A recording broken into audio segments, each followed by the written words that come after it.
अभी ठीक है। हाँ सर। अभी कोई दिक्कत नहीं ना। तो ये हमारे नहीं पास सर। -14 है, तो इन दोनों को मल्टीप्लाई कर लो, तो जाएगा ये +16 × 14 × 10⁻18, और ये हो जाएगा जूल में। इतना वर्क करना पड़ेगा। तो आप चाहो तो इसको मल्टीप्लाई करें, 224 × 10⁻18 जूल। इतना वर्क करना पड़ेगा, तो ये आ जाएगा हमारे पास में। जैसा वो कह रहा है वैसा सिंप्लीफाई कर लो फिर उसको।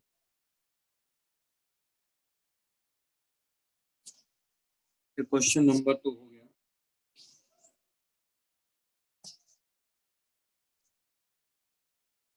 नेक्स्ट हमारे पास में question number 3। The charge q is placed at each of the opposite corner of a square.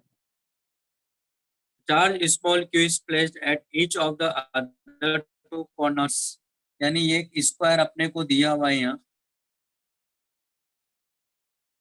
इस पर प्लस कैपिटल क्यू है, ये कैपिटल क्यू है, यहाँ स्मॉल क्यू है और यहाँ स्मॉल क्यू है।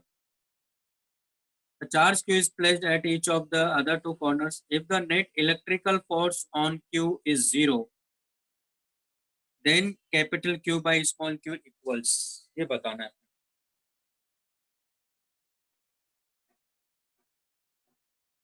तो ये कह रहा है कि Q पे फोर्स 0, यानी या तो इस Q पर फोर्स 0 है या इस Q पर फोर्स 0 है। तो कोई भी एक ले लेते हैं, इस पर ले लेते हैं। तो इस पर नेट फोर्स क्या करना है, अपने को 0 कर देना है।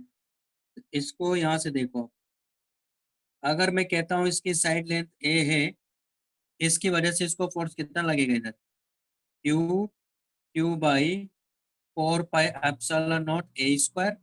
इसकी वजह से फोर्स इधर होगा जो कि सेम ही होगा, यानी Q बाई 4πε0 a²। उसकी वजह से फोर्स इधर होगा, कितना आ जाएगा, Q² बाई 4πε0। ये डिस्टेंस कितना होता है, a√2 का होल स्क्वायर का स्क्वायर, है ना। तो ये आ जाएगा। लेकिन आप देख रहे हो कि नेट रिजल्टेंट फोर्स की बात कर रहे हैं, तो वेक्टर क्वांटिटी होने की वजह से आप देखो, जब इन दोनों को रिजोल्व करोगे इस डायरेक्शन में, और ये वाले तो कैंसिल आउट हो जाएंगे, तो इधर क्या हो जाएगा, क्योंकि एंगल कितना है 45, यानी ये दोनों मिला के कितने आ जाएंगे, यानी नेट फोर्स जो है इस पर, वो नेट फोर्स क्या करना है अपने को, 0 करना है। तो वो आ जाएगा Q²बाई 4πε0 a² × 2 प्लस इन दोनों का रिजल्टेंट, तो क्या हो जाएगा, एक को रिजोल्व कर लेते हैं, तो क्या हो जाएगा, ये फोर्स cos 45।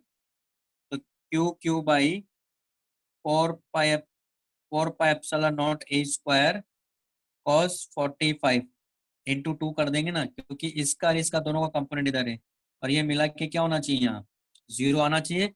सॉल्व करने के आपको आंसर मिल जाएगा, इस यहाँ से आंसर सीधा मिल जाएगा। ठीक है, सॉल्व कर लीजिएगा। नेक्स्ट हमारे पास में क्वेश्चन नंबर 2 हो गया। Question number 5, question number 7।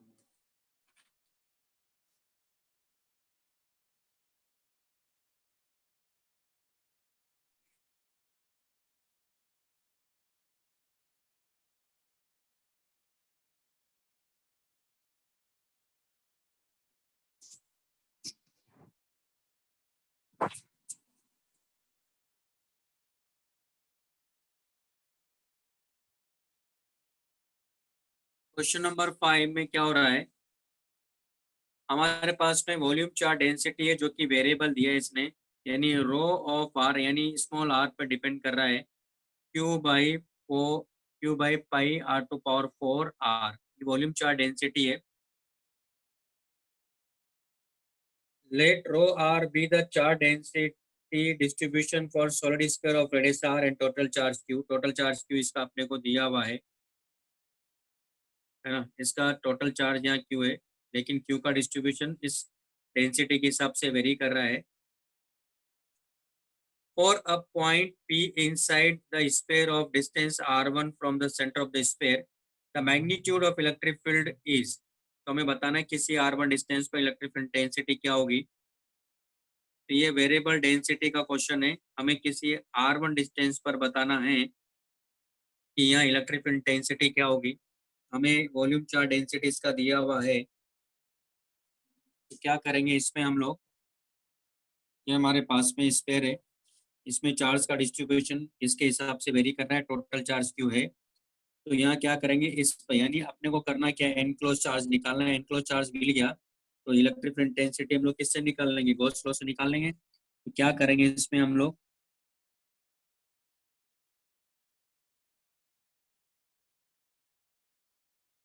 ये सेंटर है तो यहाँ से सेंटर से किसी आर डिस्टेंस पे जाके एक डी आर थिकनेस की शेल लेंगे, क्योंकि ये क्वेश्चन पहले भी करवा चुका हूँ मैं, तो फिर से कर रहे हैं, बस ये वैल्यू चेंज हो रही है और क्या, कॉन्सेप्ट तो एक ही है। ये कितना है हमारे पास में डी आर, इसका वॉल्यूम निकालना अपने को शेल का, कितना होगा 4 pi r² D R into rho, और ये अपने को क्या दे दिया इसने, डी क्यू दे देंगे, इसको इंडिकेट कर देंगे 0 से r1। ये हमारे पास में क्या आ जाएगा, ये आ जाएगा चार्ज इनक्लोज। तो हमारे पास है 4 पाई r² डी आर, रो की वैल्यू यहाँ से रखेंगे Q/पाई r⁴, और इसको इंडिकेट कर देंगे 0 to r1। ये आ गया हमारे पास में चार्ज इनक्लोज। पहले ये निकाल लेते हैं, पाई से पाई चला जाएगा तो 4 बाई r⁴, ये हो जाएगा हमारे पास में r³ डी आर, यह हो जाएगा cube. 0 to r1 equal to charge enclose, charge enclose हमारे पास आ जाएगा, ये क्या होगा r⁴, यानी लिमिट लगाएंगे तो r1⁴ तो ये आ जाएगा 4Q/r⁴, ये आ जाएगा r1⁴। 4 से 4 कैंसिल आउट हो गया, चार्ज एनक्लोज अपने को मिल गया यहाँ, चार्ज एनक्लोज है Q r1⁴/r⁴। अब अप्लाई करेंगे गॉस लॉ, ये हो जाएगा हमारे पास में E vector dot ds vector for a close loop equal to, for a close loop नहीं, for a close surface divided by Q0/ε0, है ना, Q0/ε0। हमारे पास ये कितना आ जाएगा, E इंटू, ये हो जाएगा सरफेस एरिया कितना है इसका 4 पाई r1 का होल स्क्वायर, क्योंकि हमें मालूम है क्या इलेक्ट्रिक फील्ड क्या होता है, रेडियली होता है ना। जैसे रेडियली होगा तो ई और डी एस की डायरेक्शन क्या होगी, यहाँ सेम होगी। ई और डी एस की डायरेक्शन सेम होने की वजह से क्या हो जाएगा, तो पूरे सरफेस का एरिया आ गया। चार्ज इनक्लोज कितना है, Q r1⁴ ये एप्सिलॉन नॉट आ गया, और r1 से कट जाएगा तो हमारे पास e की वैल्यू कितना आ जाएगा, Q r1 का whole square by 4 pi r⁴ epsilon naught. तो ये आंसर आना चाहिए, इस तरह से करेंगे। क्वेश्चन नंबर 7,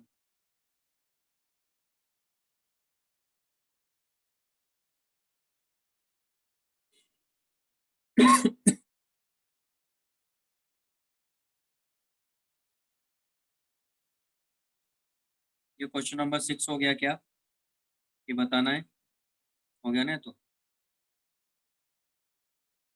क्वेश्चन नंबर 7 भी उसी कॉन्सेप्ट में बेस्ड एक तरह से।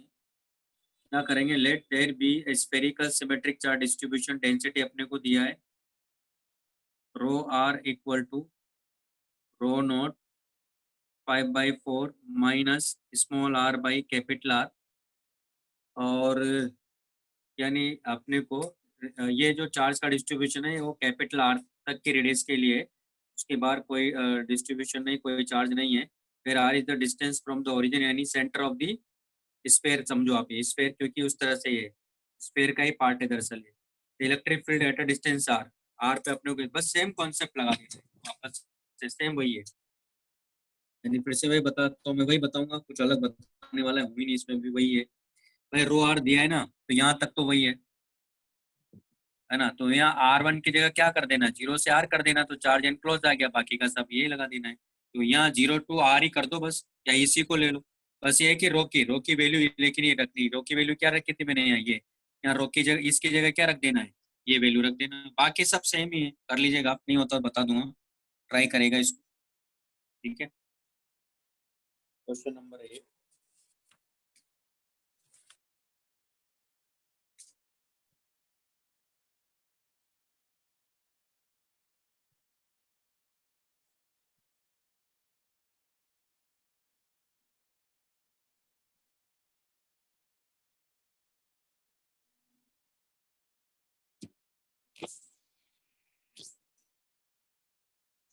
Two identical charge spaces are suspended by strings of equal lengths. The strings make an angle of 30 with each other. When suspended in a liquid of density, the angle remains the same. ये solve question है तो सही, देख लो उसको solution, वही तो question है, solve question है तो देख लो, नहीं आता फिर से पूछ लेना। सॉल्व क्वेश्चन देखो जाके, क्वेश्चन करवाया था मैंने क्लास में। ठीक है, इसको देखो, हो जाएगा, नहीं होता तो पूछ लेना। क्वेश्चन नंबर 9, एक सॉल्व क्वेश्चन है, जाओ देखो उसको। एग्जाम्पल ये है ना, एक एग्जाम्पल दिया भाई उसी का वो क्वेश्चन। क्वेश्चन नंबर 9 में क्या कह रहा है? The electrostatic potential inside a charge spherical ball is given by this one, where r is the distance from the center a b are constant दिया हुआ है। then the charge density inside the ball बताना है। हमें ये क्या दिया हुआ है? इलेक्ट्रोस्टैटिक पोटेंशियल दिया हुआ है। ठीक है, तो और इलेक्ट्रोस्टैटिक पोटेंशियल दिया तो क्या पूछ रहा है अपने से ये? then the charge density inside the ball क्या होगा? ठीक है, करते हैं।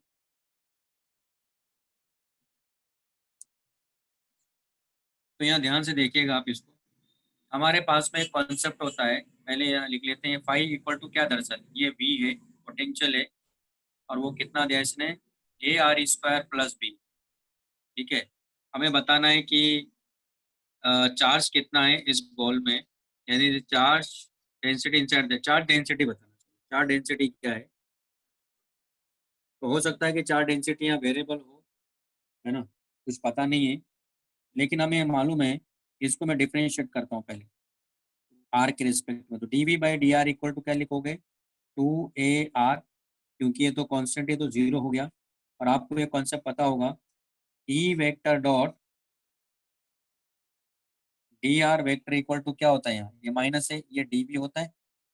जब रेडियली की बात करते हैं तो मैंने आपको पहले बोला था, रेडियली की बात करेंगे तो ई और डी आर की डायरेक्शन क्या है? जैसे यहाँ सेम है, किसी आर डिस्टेंस पर अगर आप जाते हो तो ई भी इधर ही है, क्योंकि इस आर डिस्टेंस के लिए सब जगह मैग्नीट्यूड क्या होगा? ई का सेम होता है। तो यहाँ इसको क्या लिख सकते हो आप?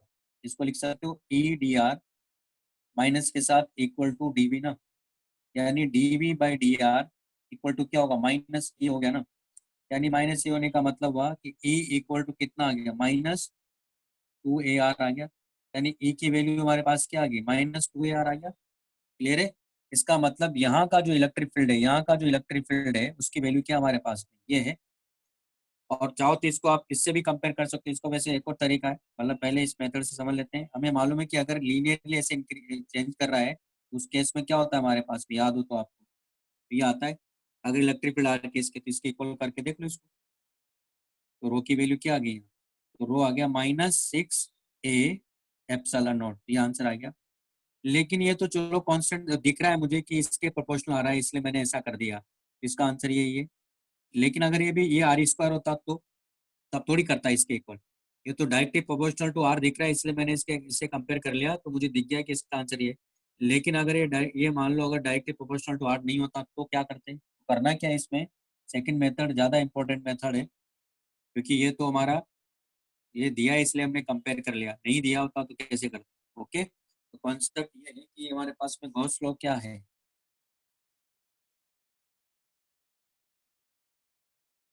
गॉस लॉ कहता है E vector dot ds vector for a closed surface equal to charge enclosed by epsilon not, है ना। यानी किसी भी आर के लिए आप जाओगे तो ये वाली क्वांटिटी तो हमारे पास में E4πr² ही मिलेगा। इसमें तो कोई बदलाव कर ही नहीं सकते हो आप। यानी ए की वैल्यू ये हो गया हमारे पास में, है ना। तो ए की वैल्यू दे रखी उसने, कितना है? तो हो गया -2 AR 4 पाई आर स्क्वायर है, equal to charge enclose by epsilon naught. लेकिन हमें ये नहीं मालूम है कि डेंसिटी कांस्टेंट है कि वेरिएबल है, तो नहीं पता है। ये तो इतना तो पता चल गया मुझे, है ना, इतना तो यहाँ तक तो पता है। तो क्या करेंगे, ये हमारे पास में स्पेयर है, इस कॉन्सेप्ट को समझ लेना है क्या है ये। क्या करना है, किसी आर डिस्टेंस पर जब आप जाओगे और ये डी आर थिकनेस की शेल बनाओगे, तो ये आर पे जाके आपने डी आर बनाया, तो इस डी आर के लिए जो डेंसिटी होगी, चाहे वो वेरिएबल हो कांस्टेंट हो, अगर मैं इस चार्ज की बात करूंगा तो चार्ज क्या मिलेगा, डी क्यू इक्वल टू जो मिलेगा 4 pi R square D are ना, इंटू रो ना। अब ये वेरिएबल है कि कांस्टेंट थोड़ी पता है।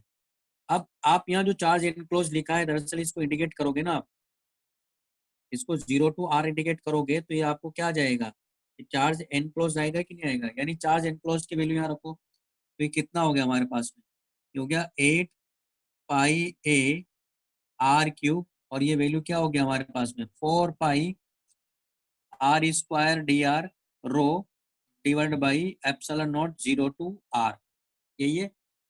अब इसमें कॉन्सेप्ट क्या है, एक मैथ्स का कॉन्सेप्ट यहाँ लगता है। इसका मतलब देखो, ये वैल्यू का मतलब क्या हुआ, कि यानी ये पूरा इंटीग्रेशन करने के बाद ये मिला ना। मतलब ऐसे समझो कि मान लो ये हमारे पास में है y² इक्वल टू मान लो x³ है। इस चीज को समझना जरूरी है। अगर मैं इसको लिखता हूँ 2y dy, x के रेस्पेक्ट में मैंने इसको डिफ्रेंशिएट किया, तो क्या मिलेगा, 3x² मिलेगा। यानी मैं इसको क्या लिख सकता हूँ, 2y dy equal to 3x² dx लिख सकता हूँ। यानी इन दोनों को इंटीग्रेट कर रहे हैं, ये इंटीग्रेशन के करने के बाद में ये वैल्यू मिलेगी अपने को। अब इसका करेंगे तो अल्टीमेटली देखा जाए, इसका इंटीग्रेशन कर रहे हैं तो ये आया कहाँ से, इसी से आया ना। समझ में आ रही है बात, इससे आया। इसका मतलब क्या हुआ, इसको डिफरेंशिएट करो तो ये भी तो डिफरेंशिएट होगा, क्योंकि ये देखो ना, ये डिफरेंशिएशन के बाद ये वैल्यू है, इसको इंटीग्रेट करने के बाद में कुछ वैल्यू मिली ना अपने को। इसका मतलब इसको डिफरेंशिएट करेंगे तो ये हट जाएगा। ठीक है, मतलब क्या हुआ, जैसे ये यहाँ से इसको डिफरेंशिएट किया तो ये dx हट जाएगा, लेकिन 3x² तो रहेगा जैसे यहाँ है। मतलब ये हुआ, इसको डिफरेंशिएट करो r के रेस्पेक्ट में, यानी d/dr -8 pi A R cube, और ये क्या रह जाएगा, यहाँ डी आर हट जाएगा और ये रह जाएगा 4 पाई R स्क्वायर रो, क्योंकि ये तो साथ में ही है, डिवाइडेड बाई एप्सिलॉन नॉट। अब वो आप यही तो चीज देखो, देखो डी आर को इधर लाओ तो ये मिल गया कि नहीं मिलेगा वापस से। इसका मतलब इसको डिफरेंशिएट करोगे तो क्या मिलेगा, -8 पाई A तो कांस्टेंट है, ये कितना मिलेगा, 3 R स्क्वायर, ये हो जाएगा 4 pi R square rho by epsilon naught. आप देखो कि कितना कितने से जा रहा है, 2 टाइम्स, और ये R स्क्वायर से R स्क्वायर चला गया, तो आप देखो रो इक्वल टू कितना आ गया, -6A एप्सिलॉन नॉट। ये तो डेंसिटी आ रही थी। अब ये कॉन्सेप्ट उस केस में भी वैलिड है जब ये वेरिएबल आ रहा हो, तब भी ये आंसर, यही कॉन्सेप्ट लगाना है। इस कॉन्सेप्ट को दिमाग में बैठा लो, कैसे अप्लाई किया मैंने। खैर वैसे तो ये सब चीज़ें और मैथ्स में और डिटेल में जाओगे आप, वहाँ पढ़ोगे, लेकिन अल्टीमेटली जैसे ये किया ना वैसे ये है, इस पॉइंट का सर ध्यान वो रखना है। सर वो इंटीग्रेशन कैसे निकला, एक बार वापस बताओगे क्या प्लीज? यहाँ से देखो ना आप, ये चीज़ को समझो ना पहले, तो ये समझ में आ रहा है आपको, क्योंकि इसी को वापस इंटीग्रेट करोगे तो क्या मिल जाएगा आपको, y² मिल गया ना, y² मिल गया। अब आप देख हाँ। रहे हो कि इसी को डिफरेंशिएट करके लाया था मैं, है ना, तो इसको वापस से डिफरेंशिएट करोगे ना आप, तो ये वापस इक्वेशन चली जाएगी नहीं चली जाएगी, देखो इसको डिफरेंशिएट करो तो क्या मिला, y x के रेस्पेक्ट में, तो 2y dy/dx ना, इसका क्या इक्वल टू क्या हो जाएगा इधर, 3x² ना, वही तो आ गया। हाँ सर। ठीक है ना, ये कॉन्सेप्ट है इसके अंदर।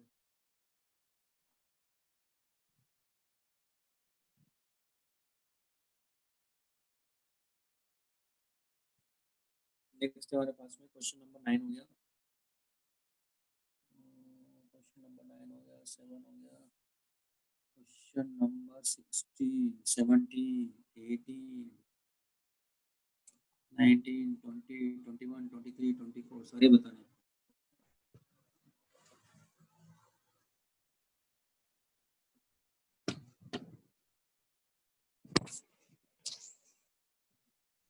नेक्स्ट है 15।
नेक्स्ट है 15.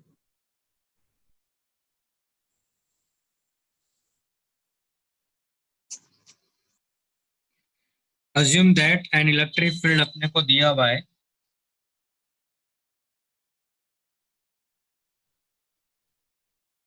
E vector equal to 30x square I cap exist in space. Then the potential difference VA minus VO, where VO is the potential at the origin and VA the potential at x equal to 2 metre.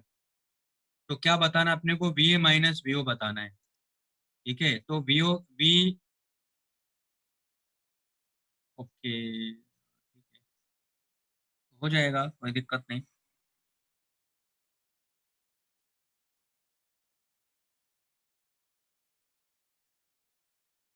मान लो जैसे कि हमारे पास में ये x equal to 0 है, x equal to 2 है. हमें यहाँ का पोटेंशियल VO दिया और यहाँ का पोटेंशियल VA दिया है. हमारे पास में कॉन्सेप्ट ये है, ये अलोंग द एक्स एक्सिस ही कह रहा है. यानी इसको डिफरेंशिएट करेंगे तो एक्स के रेस्पेक्ट में करेंगे, क्योंकि वाई के रेस्पेक्ट में जीरो हो जाएगा, जेड के रेस्पेक्ट में भी जीरो हो जाएगा, तो डी बाई डी एक्स कितना आ जाएगा. तो हमारे पास आ जाएगा ये, सॉरी उल्टा कर दिया मैंने. इसको क्या लिखेंगे, क्योंकि हमें क्या मालूम है, since d B equal to क्या होता है, minus E vector dot D R vector होता है ना. तो हमारे पास कितना आ जाएगा, d B equal to -30x² i cap dot. अब आप इसमें डी आर वेक्टर में d x i cap, d y j cap, d z k cap, i dot i one हो जाएगा, i dot j cap, i dot k cap zero हो जाएगा. तो हमारे पास ये आ जाएगा दरअसल. तो ये आ गया हमारे पास में डी वी, यानी ये जा रहे हैं V O to V A equal to -30 को बाहर ले लेंगे, कांस्टेंट है. तो आई डॉट आई यानी ये हो गया x² डी एक्स. उसको जीरो से टू इंडिकेट कर देंगे. तो हमारे पास आ गया -30. ये कितना होगा, x³/3, 0 to 2. तो हमारे पास ये आ गया V A minus V B equal to, ये कितना हो गया 10, और यह कितना हो जाएगा 2 to 3, कितना आ गया -80 वोल्ट.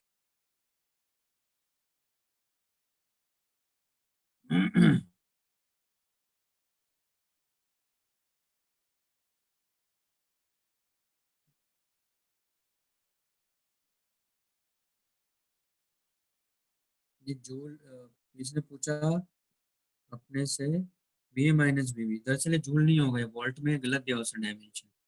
इसकी जो यूनिट दिया है ना वो गलत दिया है. Question number 16. क्वेश्चन नंबर 16 में क्या बात हुई थी, अगर कोई कोई भी अलग इलेक्ट्रिक लाइंस और फोर्स की बात करते हैं तो पहली बात तो वो शार्प पॉइंट नहीं बनाएंगे, है ना. क्या नहीं बनाएंगे, शार्प यानी कट नहीं करेंगे, एक तो ये बात हुई थी. दूसरा ये बात हुई थी कि अगर कोई पास में पॉजिटिव चार्ज है, नेगेटिव चार्ज पास पास में रखे मान लो, तो कुछ लाइंस क्या करेगी, पॉजिटिव से नेगेटिव की तरफ भी जाएगी. हरी बात समझ में. तो आप देख रहे हो कि जैसे ऑप्शन नंबर 2 तो वैसे गलत हो गया, ऑप्शन नंबर 4 वैसे गलत है, क्योंकि शार्प पॉइंट देखो एक्स एक्सिस पे देखो, शार्प पॉइंट कभी मिल ही नहीं सकते. हरी बात समझ, क्योंकि उस किसी भी पॉइंट पर दो टेंजेंट नहीं हो सकते हैं. यहाँ दो टेंजेंट दिख रहे हैं आपको, इसका मतलब बचा कौन. और इधर थर्ड भी नहीं हो सकता, क्यों, क्योंकि ऐसा नहीं होता है कि सारी लाइंस पॉजिटिव से निकल के सारी इन्फिनिटी पे चली जाएगी. कुछ लाइंस, यानी फर्स्ट ऑप्शन क्यों सही है, क्योंकि कुछ लाइंस इसकी पॉजिटिव से नेगेटिव की तरफ भी जाएगी और कुछ लाइंस इन्फिनिटी की तरफ भी जाएगी. इसलिए इसमें क्या हो रहा है कि लॉन्ग सिलेंड्रिकल शेल जो अपने को दिया है, तो लॉन्ग सिलेंड्रिकल शेल कैसे है पहले ये भी समझ लेते हैं. ये शेल इस तरह से होगा जो कि इनफाइनाइट है, और इसके हाफ पार्ट में ही क्या दिया हुआ है अपने को, पॉजिटिव चार्ज है, और हाफ में क्या दिया है, नेगेटिव चार्ज है. ठीक है, इसको मैं समझा देता हूँ आपको. यानी इस तरह का शेल है, इसका ये हाफ पार्ट मैंने लिया है, इस हाफ पार्ट पर पूरे यहाँ क्या है, ये पॉजिटिव चार्ज है हाफ पार्ट में, और इस हाफ पार्ट में क्या है, इस पर नेगेटिव चार्ज है. तो ये टॉप से देख रहा है, इधर से देख रहा है, तो अपने को कैसा नजर आ रहा है, ऐसा नजर आ रहा है. तो ये क्या है, पूरा पॉजिटिव है, और ये क्या है, नेगेटिव है. तो यहाँ क्या होगा कि कुछ लाइंस निकल के यहाँ भी जाएगी ऐसे.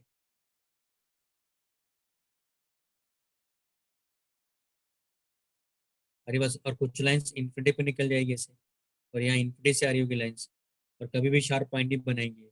आंसर ऑप्शन क्या हो गया? फर्स्ट ऑप्शन सही हो गया, 17। इलेक्ट्रिक लाइन्स ऑफ फोर्स को भी अच्छे से समझना है, वो आपके बोर्ड में भी आता है, मेंस में भी क्वेश्चन आते हैं, इवन एडवांस में भी क्वेश्चन आते हैं। Question number 17। 17 में क्या दिया है? Uniformly charge solid sphere of radius R has potential V not with respect to infinity. देखो सरफेस पर पोटेंशियल क्या है इसका? वी नॉट है। Uniformly charge solid sphere of radius R है, has potential V not measured with respect to infinity on its surface है। और uniformly charge मतलब पूरा वॉल्यूम में चार्ज का डिस्ट्रीब्यूशन क्या है? यूनिफॉर्म है। तो उसका फॉर्मूला हमने सीखा था, पहले उसी के बारे में बात कर लेता हूँ, फिर इस पॉइंट पर आऊंगा मैं। तो ये मान लो हमारे पास में सॉलिड स्फीयर है, नॉन कंडक्टिंग सॉलिड स्फीयर है, और किसी आर डिस्टेंस पर हमने उसका पोटेंशियल निकाला था, कितना आया था, है ना। और इस पर जो टोटल सरफेस पोटेंशियल है, सरफेस का पोटेंशियल वो वी एस है, मतलब वी एस यहाँ कितना दिया? वी नॉट है, जो कि कितना होगा? के क्यू बाई आर होगा।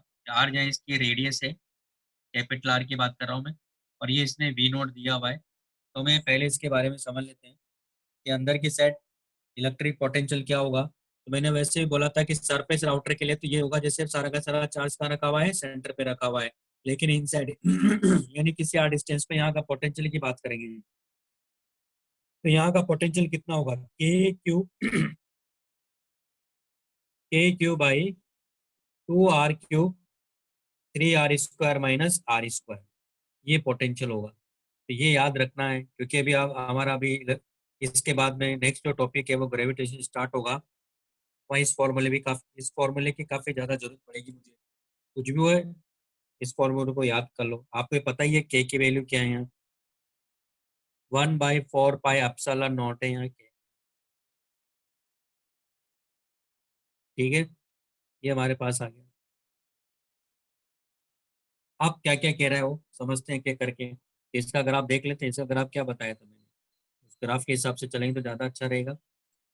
यहाँ कितना था हमारे पास पोटेंशियल? देखो आर की वैल्यू जीरो रखो, ये आ जाएगा 3v0/r है, 3k भी होगा, है ना। और ये सरफेस है, यहाँ कितना? k v0/r है। तो यहाँ से यहाँ तक कैसा होता है? पैराबोला है, देखो पैराबोला है। और उसके बाद में ये क्या है? ये r equal to capital R है, और ये क्या है? हाइपरबोला है ना। यहाँ इसके अकॉर्डिंग चेंज हो रहा है, और यहाँ v inversely proportional to r के उसके हिसाब से चेंज होगा। ये पैराबोला है, ये हाइपरबोला है, ये ग्राफ भी बताया था मैंने। अब चलो वापस आते हैं उस पॉइंट पर, क्या क्या कह रहा है वो।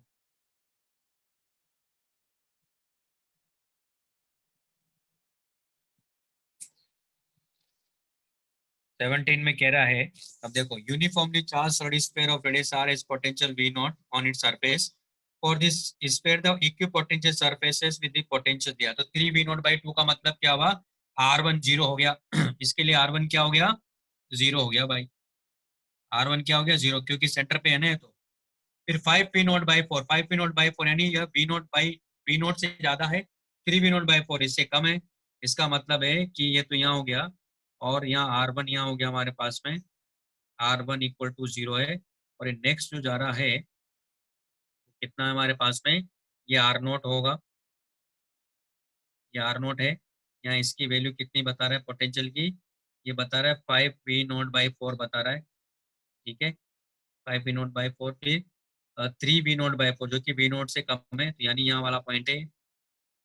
ये हमारे पास में ये कह रहा है कि ये R3 है, और ये वैल्यू कितनी बता रहा है यहाँ?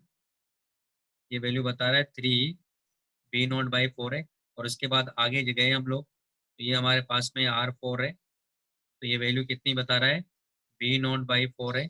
तो रिलेशन पूछ रहा है, तो R1 जीरो है यहाँ, ये तो गलत ना। तो अच्छा, ऑप्शन 2 तो गलत ही हो गया, है ना। ऑप्शन 1 करेक्ट हो सकता है, चेक करना पड़ेगा, है ना, क्योंकि थर्ड भी दिया है, तो ये भी चेक करना पड़ेगा, है ना। तो R1 तो जीरो है, तो कंफर्म हो गया। अब अपने को रिलेशन बताना है कि इसमें क्या क्या है। देखो क्या बताता हूँ मैं आपको, कर लीजिएगा, हो जाएगा।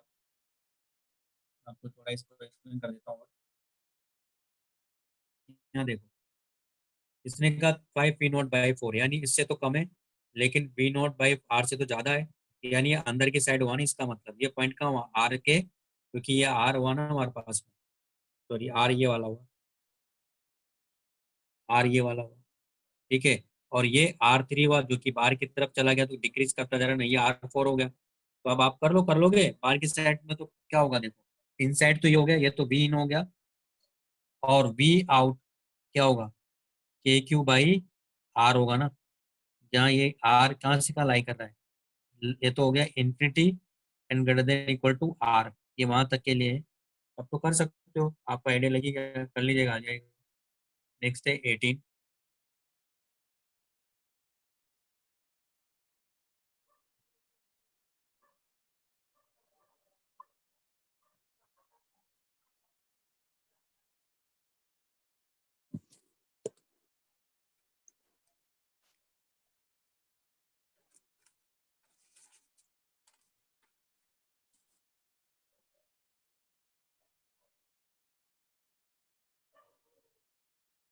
नेक्स्ट हमारे पास में 18, the region between two concentric spheres of radii A and B।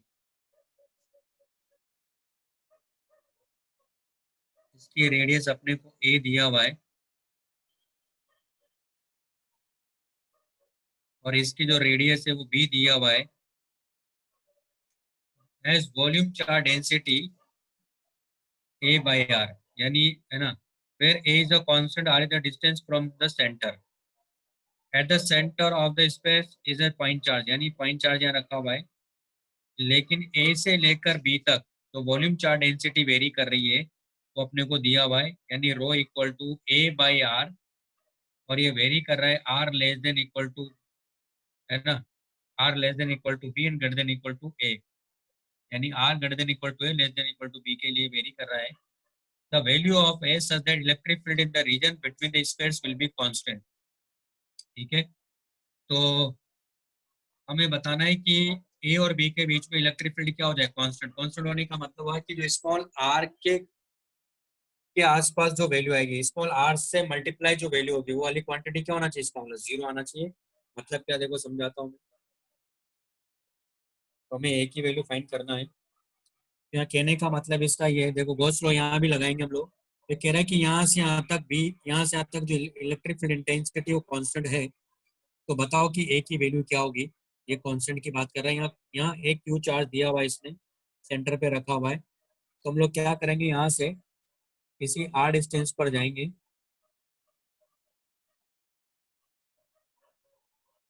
और किसी आर डिस्टेंस पे जाके एक डी आर थिकनेस की शेल लेंगे।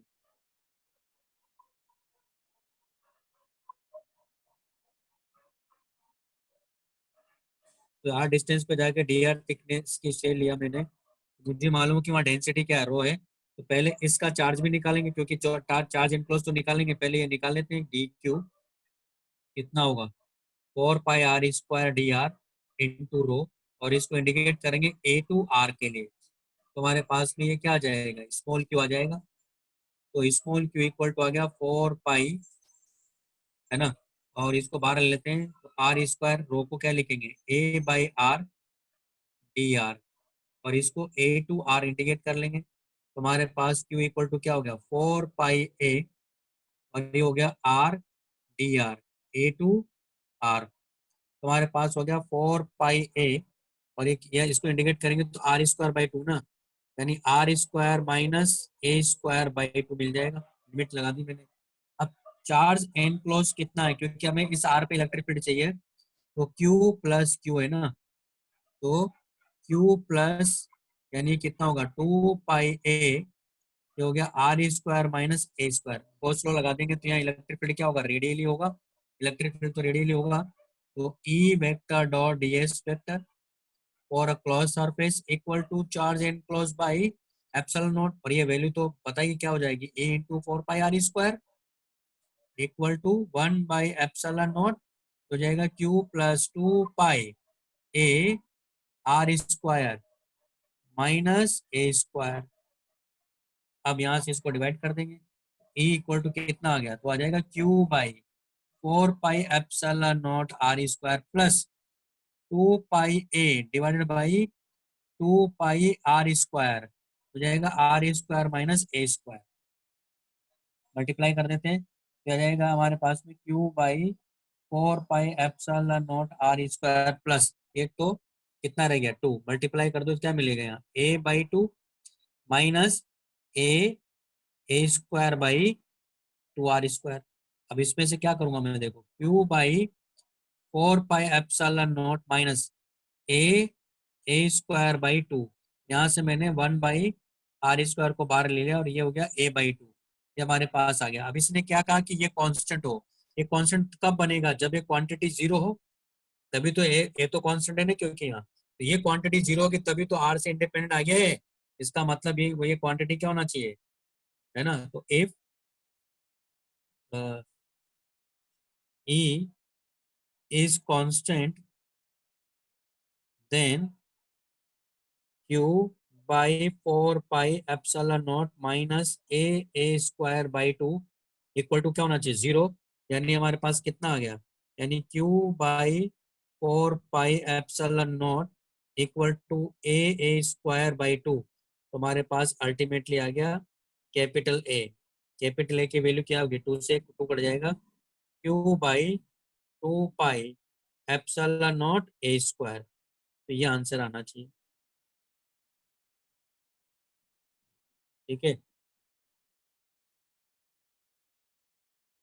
कुछ गड़बड़, एक मिनट। यहाँ हमारे पास 1/एप्सिलॉन नॉट यहाँ भी तो जाएगा यार, तो यहाँ भी तो जाएगा, तो यहाँ भी तो जाएगा, यहाँ भी जाएगा, तो यहाँ भी जाएगा, तो यहाँ भी जाएगा। ये तो कट गया ना, ये आना चाहिए आंसर q/2 पाई a², q/2 पाई a², ये आंसर आना चाहिए, ठीक है ना। समझ में आ गया होगा मेरे ख्याल से क्या कह रहा हूँ। कैसे करना है, क्वेश्चन नंबर 19।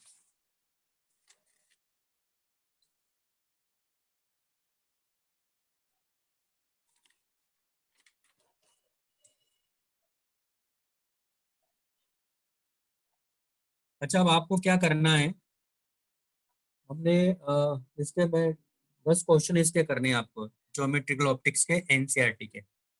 एनसीईआरटी भी मैं साथ में करवाता जाऊंगा आपको। तो एनसीईआरटी के पहले 10 क्वेश्चन करने हैं आपको, ठीक है। तो कल तक 10 क्वेश्चन हो जाने चाहिए, ठीक। Question number 19।